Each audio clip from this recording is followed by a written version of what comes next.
What's up, you guys? My name is Aubrey and this is my channel, and today I want to talk about letters of reconsideration in relation to the EIDL grant and the EIDL loan program. This is a question that I've been consistently getting for the last 10 months, and there's good reason for that, because with the EIDL grant and the EIDL loan program, a lot of people were wrongfully denied the loan and the grant funds. And since that has happened, there's been a lot of you that have asked for my advice on submitting a letter of reconsideration, how this process works, and whether you should do it now that the EIDL program has more funding. So in this video, I'm going to be breaking down when it's appropriate to file a letter of reconsideration, when you should simply hold off and wait to hear from the SBA, and what you should do if you're somebody who is wrongfully denied either the EIDL grant or the EIDL loan. So let's get started. We are officially in the world of EIDL 2.0, which means that with this newest $900 billion stimulus package that was passed last month by lawmakers, there is more funding going to the EIDL program.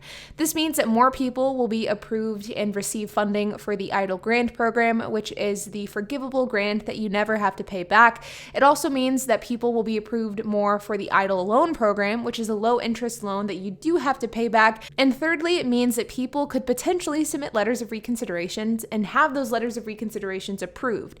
So really what I would like to talk about in this video, in which context it's a good idea for you to submit a letter of reconsiderations, and in what situations it's probably best to just hold off and wait to hear from the SBA. Now let's first preface this conversation by saying that for the most part, the context around letters of reconsiderations right now is a bit speculation. In this newest $900 billion stimulus package, they do address letters of reconsiderations, and they say that these funds that the EIDL is receiving because of this package should be used to address letters of reconsiderations. It explicitly says that. So going from that context from the bill, you would think that yes, this is a great time to submit a letter of reconsideration. But on the flip side, the SBA released guidance earlier this week in relation to the EIDL program, and they didn't mention anything about letters of reconsideration. So depending on which source you go with will heavily dictate where you think that letters of reconsideration should go. And so with that, I'm taking both of these things in mind whenever I'm addressing letters of reconsideration. Now, first and foremost is the topic of if you were approved for the loan, but you did not receive a grant and you want to get that forgivable grant. If this applies to you, then you should not submit a letter of reconsideration. With this newest guidance that the SBA recently released, they explicitly said that if you're somebody who did not receive an EIDL grant and you want to receive the EIDL grant, or you're eligible to receive the EIDL grant, you should not do anything. You should not reapply. You should not submit a letter of reconsideration. You should simply just wait for the SBA to reach you. This is something that is super important to follow, because if you're somebody who falls in this category and you start applying for the EIDL loan, that isn't going to help your chances of receiving an EIDL grant. It's just going to apply you for a loan, and it might complicate the process of having the SBA reach you. So again, to reiterate, if you're somebody who was approved the EIDL loan, but you never received the grant for whatever reason, you should not do anything. You just have to wait until the SBA reaches you. And if you are eligible for this next round of EIDL grant funding, they will reach you, and you don't need to do anything on your end. The second scenario is if you're somebody who was denied the EIDL loan and you also did not receive the EIDL grant either. Now, this is a bit tricky because whenever it comes to the EIDL loan, which is the low interest loan that you do have to pay back, there were kind of two different schools of thoughts with this. People who applied at the beginning of the EIDL program, meaning they applied in like March, April, May, if they applied and they were denied the loan, they still received the grant. So for example, I applied for the loan, I was denied on the basis of credit, but I still received my $1,000 EIDL grant. But alternatively, people who applied later in the summer, like late July, mid-July, there was a lot of reports of people who said that they were denied the loan and then they were denied the grant because they were denied the loan. So it seems as though mid-summer, the SBA made the grant contingent on the approval and the acceptance of the loan. If you were somebody who was denied the loan and you still would like to receive EIDL loan funding, I probably would submit a letter of reconsideration. The reason is because of the fact that this $900 billion stimulus package does explicitly say that this newest round of EIDL funding should go towards letter of reconsiderations. And if you're somebody who is denied the loan for whatever reason, maybe you're denied on credit, maybe they didn't even give you a reason, they just denied you, this is probably your best chance of getting EIDL funding. And the reason why I say this is, again, because of the fact that the newest stimulus package explicitly states that this newest round of funding should be in part used to address letters of reconsideration. So if there was ever a time to submit a letter of reconsideration, it would be right now.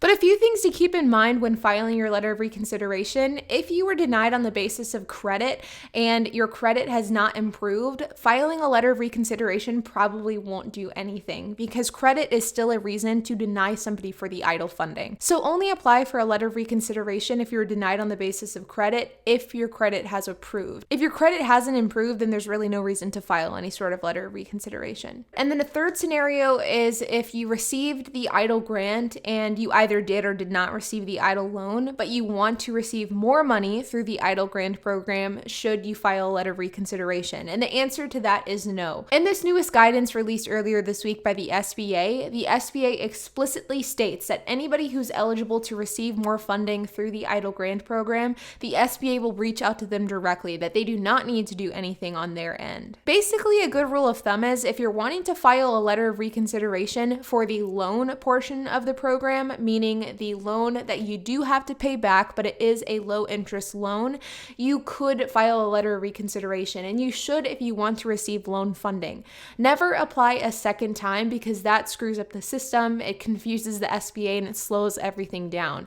But you can file a letter of reconsideration, and if you're interested in learning how to do that, I did publish a video on this a while back. But for the loan, you could and you should apply for a letter of reconsideration if you want EIDL loan funds and you never received them for whatever reason. On the flip side, if you're somebody who wants to receive funding through the grant program, so the program in which you do not have to pay back, then you should not file a letter of reconsideration. The SBA explicitly and repeatedly says do not do anything if you want to receive funds through the grant program, that they will reach out to the people who are eligible for excess funding and they will reach out to them directly, that you should not do anything on your end, you should not take any action to make this happen, and that if you do, it could cause issues later on. Another thing that's important to note is that there is currently an EIDL loan application on the SBA's website, and during the CARES Act in last spring in 2020, this loan application was clumped together with the grant. So in order to apply for the grant, you had to in turn apply for the loan.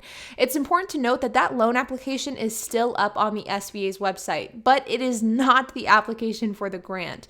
This is purely the application for the loan. And if you're somebody who wants a low interest loan through the SBA, you can still follow that link and fill out the application and potentially be approved for funds. But it is no longer applicable for the EIDL grant, just and only for the EIDL loan, which does have to be paid back. But with it being said, you guys, I thought that this was an important thing to address because I have been getting a lot of questions in regards to letters of reconsiderations and what people should do if they were denied for the loan back in the spring and the summer of 2020. And the fact is, if you want loan funds and you were denied, you could file a letter of reconsideration.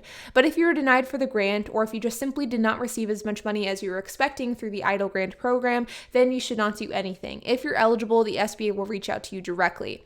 But again, if you guys are interested in learning more about the EIDL program or even the PPP, I have done a ton of videos on it. I will include a handful of links down in the description below, including a video I just recently did walking you through how to apply for the PPP from the context of being a gig worker. So if you're a gig worker and you'd like to receive PPP funds, then definitely check that video out. But with that being said, you guys, I would love to hear your thoughts. If you have any questions, if you have any comments, if you have anything to add, make sure to leave a comment down below. And while you guys are at it, make sure to hit the like button, hit that subscribe button, and hit that notification bell. And I will see you guys in the next video.